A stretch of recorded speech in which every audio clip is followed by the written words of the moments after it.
सोचिए पिछली बार जब आपने स्मार्टफोन ऐप का उपयोग करके खाना ऑर्डर किया, सवारी बुक की या अपने बैंक खाते का प्रबंधन किया था। हम इन तकनीकों का उपयोग हर दिन करते हैं, उनका पूरी तरह से फायदा उठाना। लेकिन जब ये कंपनियां अरबों की मूल्यवान घरेलू नाम बनी, तब ये केवल सफेद बोर्ड पर खींची गई मोटी रेखाएं थीं। छोटे अपार्टमेंट से काम करते हुए उन संस्थापकों द्वारा जो अधिकांश लोगों को पूरी तरह से पागल लगते थे। कल्पना करें कि एक परिवार की वित्तीय विरासत के साथ क्या होता है यदि वे उन पहले कुछ लोगों में से थे जिन्होंने उन संस्थापकों को चेक लिखा। यही प्रारंभिक चरण के निजी बाजारों की दुनिया है। नमस्ते, मैं कुणाल हूं ईपी के कैपिटल से। ईपी के कैपिटल में हम पीढ़ियों के लिए धन बनाते हैं। दशकों से समृद्ध परिवारों के लिए योजना सरल थी। नीले चिप स्टॉक्स खरीदें, वाणिज्यिक रियल एस्टेट में निवेश करें और सरकारी बांड्स रखें। जबकि यह क्लासिक रणनीति धन को सुरक्षित रखने के लिए उत्कृष्ट है, आज की तेजी से बदलती दुनिया में वास्तव में परिवर्तनकारी बहुपीढ़ीगत धन बनाने के लिए अब यह पर्याप्त नहीं है। सबसे बड़ा मूल्य निर्माण चुपचाप स्थानांतरित हो गया है। यह बहुत पहले हो रहा है जब कंपनियां सार्वजनिक स्टॉक एक्सचेंज पर सूचीबद्ध होती हैं।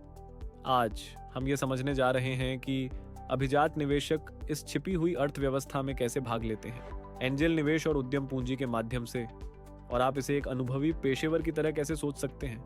विशेष आश्चर्य के लिए अंत तक बने रहें। और अगर आपको वीडियो की सामग्री पसंद आए तो कृपया लाइक और शेयर करें। हमारे चैनल को सब्सक्राइब करें ताकि आप निवेश की दुनिया से सब कुछ सीख सकें। आपके भविष्य को सुरक्षित बनाने के लिए इस परिदृश्य को समझने के लिए हमें पहले एक बहुत सामान्य भ्रम को स्पष्ट करना होगा, एंजेल और वेंचर कैपिटल के बीच का अंतर। जबकि दोनों एक निजी कंपनी का एक हिस्सा खरीदने में शामिल होते हैं, वे एक व्यवसाय के जीवन चक्र के पूरी तरह से अलग चरणों में काम करते हैं। एक स्टार्टअप को एक पेड़ के रूप में सोचें। एंजेल निवेश तब होता है जब आप कच्चे बीज का समर्थन करते हैं। आप एक उद्यमी से मिलते हैं जिसके पास अक्सर एक शानदार विचार, एक पिच डेक और इमेंस ड्राइव के अलावा कुछ नहीं होता। एंजेल निवेशक अपने व्यक्तिगत पैसे का उपयोग करते हैं ताकि उस संस्थापक को उनका पहला जीवन रेखा प्रदान कर सकें। इसे अक्सर प्री सीड या सीड स्टेज कहा जाता है, जहां जोखिम अपनी चरम ऊंचाई पर होता है, लेकिन कंपनी के एक हिस्से को खरीदने की कीमत अपनी न्यूनतम पर होती है।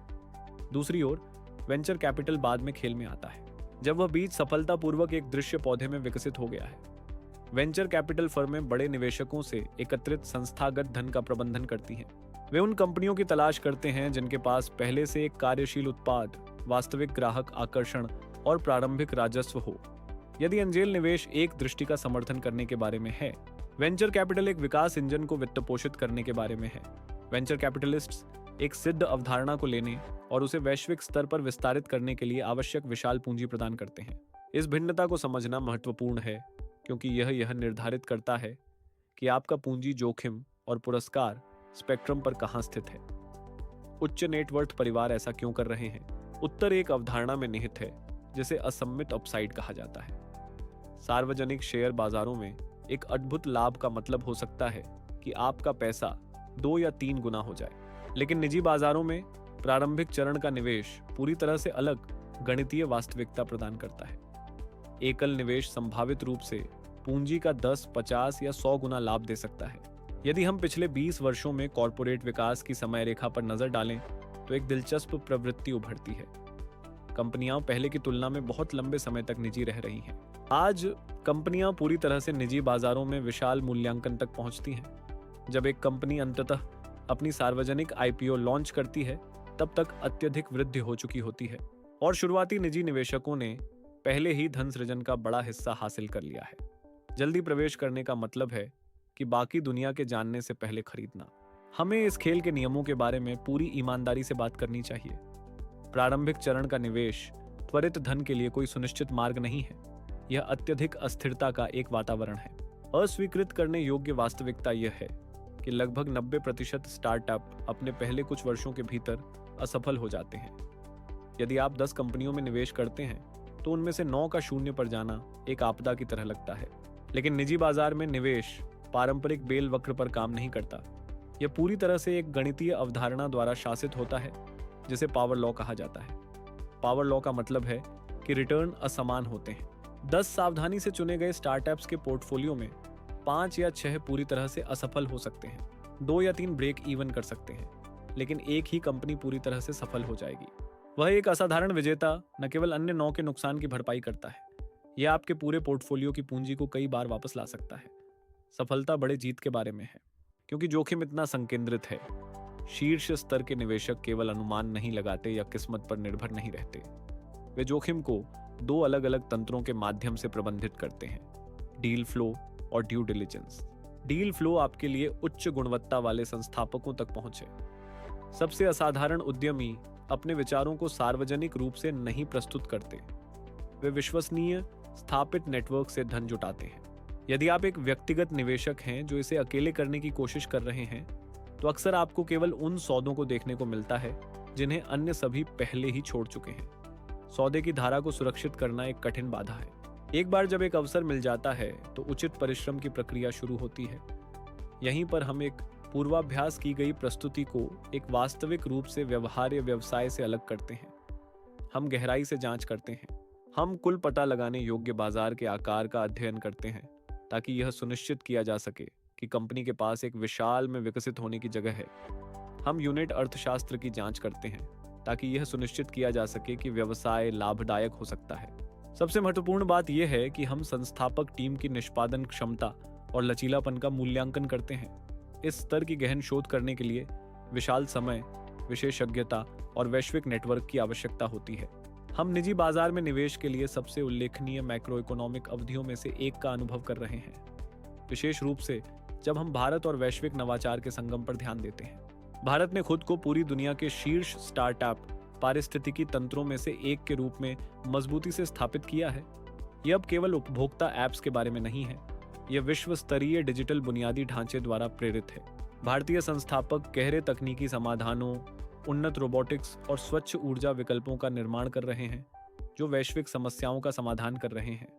साथ ही हम प्रौद्योगिकी में एक वैश्विक बदलाव देख रहे हैं, कृत्रिम बुद्धिमत्ता और स्वचालन में प्रगति द्वारा संचालित। जब आप भारत की विशाल इंजीनियरिंग प्रतिभा को वैश्विक तकनीकी प्रवाह के साथ मिलाते हैं तो संभावनाएं अभूतपूर्व होती हैं। एक दीर्घकालिक निवेशक के लिए एक ऐसा पोर्टफोलियो बनाना जो इस घरेलू भारतीय विस्तार और वैश्विक तकनीकी विघटन दोनों को कैप्चर करे, एक अद्भुत दोहरा लाभ प्रदान करता है। इन सभी को जानते हुए एक निवेशक को इस क्षेत्र में व्यावहारिक रूप से कैसे आगे बढ़ना चाहिए? सुनहरे नियम के अनुसार प्रारंभिक चरण की निजी इक्विटी को कभी भी एक सट्टा जुए की तरह नहीं माना जाना चाहिए। इसके बजाय इसे एक गणना की गई संपत्ति आवंटन रणनीति के रूप में सख्त अनुशासन के साथ अपनाया जाना चाहिए। उच्च नेटवर्थ पोर्टफोलियो के लिए एक नियंत्रित प्रतिशत आवंटित करना, आमतौर पर 5 से 10%। वैकल्पिक निजी बाजारों में निवेश करने से समग्र दीर्घकालिक रिटर्न को महत्वपूर्ण रूप से अनुकूलित किया जा सकता है, बिना मुख्य संपत्ति को अनावश्यक खतरे में डाले। आपको तरलता को भी समझना चाहिए। जब आप एक स्टार्टअप में निवेश करते हैं तो आपका पूंजी वास्तव में लॉक हो जाता है। आप अपनी शेयरों को एक बटन के क्लिक पर सार्वजनिक स्टॉक की तरह नहीं बेच सकते। यह पूंजी आमतौर पर वर्षों के लिए प्रतिबद्ध होती है। जब कंपनियां अधिग्रहण या आईपीओ की ओर परिपक्व होती हैं, इसके लिए एक जानबूझकर मानसिकता में बदलाव की आवश्यकता होती है। आप एक बाजार व्यापारी से एक दीर्घकालिक निर्माता में परिवर्तन कर रहे हैं। यह वही धैर्य और लंबी समय सीमा है जो आपकी पूंजी को अल्पकालिक बाजार की घबराहट से बचाती है और सच्ची पीढ़ीगत संपत्ति को बिना किसी विघ्न के संचित होने की अनुमति देती है। आज हमारी मास्टर क्लास को समाप्त करते हुए एंजल निवेश और वेंचर कैपिटल केवल उच्च विकास प्रवृत्तियों का पीछा करने या त्वरित लाभ की तलाश करने के बारे में नहीं है। ये रणनीतिक पहुंच प्राप्त करने के बारे में है। हमारे सामूहिक भविष्य को आकार देने वाले विचारों, प्रौद्योगिकियों और नेताओं के प्रति। यह आपके पूंजी को पारंपरिक उद्योगों से हटाकर कल की अर्थव्यवस्था की नींव में लगाने के बारे में है। आज के कार्य के रूप में अपने मौजूदा निवेश पोर्टफोलियो पर ध्यान से नजर डालें। अपने आप से पूछें, क्या आपकी संपत्ति अगली बड़ी चीज की तेजी से बढ़ती हुई वृद्धि को सक्रिय रूप से पकड़ने के लिए तैयार है, या यह पूरी तरह से परिपक्व, धीमी गति से बढ़ने वाली सार्वजनिक संपत्तियों में बंधा हुआ है? सच्चे धन के परिवर्तन के लिए क्षितिज के पार देखने की आवश्यकता होती है। सोचिए कि आप आने वाली पीढ़ियों के लिए कौन सा विरासत बनाना चाहते हैं। यदि आप यह जानने के लिए तैयार हैं कि संस्थागत स्तर की निजी बाजार पहुंच आपके विरासत में कैसे समाहित हो सकती है, तो हम आपको आमंत्रित करते हैं कि आप हमारे साथ इस बातचीत की शुरुआत करें। हमें ईपी के कैपिटल पर देखें।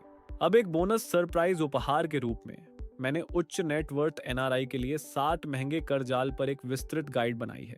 आप इसे विवरण में दिए गए लिंक पर क्लिक करके डाउनलोड कर सकते हैं। सुनने के लिए धन्यवाद और मैं आपको हमारे अगले सत्र में मिलूंगा।